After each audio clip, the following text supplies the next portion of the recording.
दोस्तों, air India Bharat की 91 साल पुरानी एयरलाइन है। ये कंपनी रतन टाटा ने 1932 में बनाई थी। तकसीम के बाद हुकूमत ने इस पर कब्जा कर लिया और इसे पीआईए की तरह चलाती रही।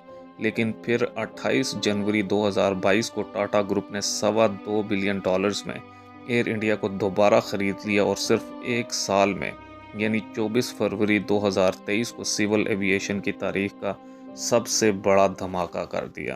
दोस्तों, एयर इंडिया ने 470 नए जहाज़ों का ऑर्डर दे दिया। इन तैयारों में 210 Airbus, 190 Boeing, 733 mix, 40 Airbus, 20 Boeing और 10 बोइंग शामिल हैं।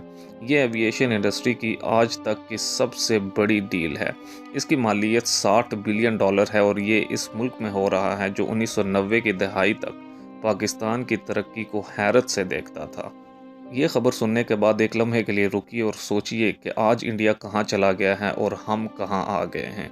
हम $1.5 बिलियन के लिए आईएमएफ के सामने एड़ियाँ रगड़ रहे हैं, जबकि भारत में एक कंपनी $60 बिलियन की डील कर रही है और अमरीकी सदर जो बाइडन, फ्रेंच सदर इमैनुअल मैक्रोन और बरतानवी वज़ीर आज़म ऋषि सुनाक भारतीय वज़ीर आज़म नरेंद्र मोदी को मुबारकबाद पेश कर रहे हैं। दोस्तों, भारत इस डील के साथ साथ दुबई और दोहा स्टैंडर्ड के 80 नए एयरपोर्ट्स भी बना रहा है, जिसके बाद इंडिया एशिया में सिविल एविएशन का सबसे बड़ा मरकज बन जाएगा।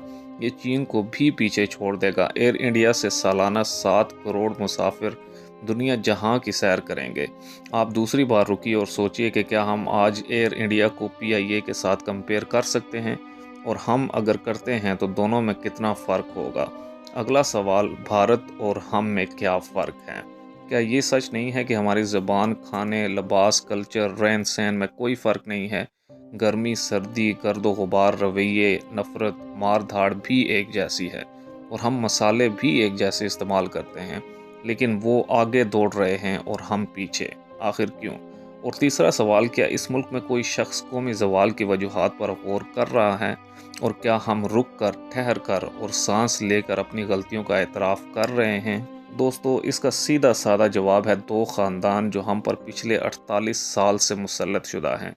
हम अगर आज भी सोच समझ रहे होते तो शायद ज़वाल की चट्टान से फिसलने का ये सिलसिला रुक जाता।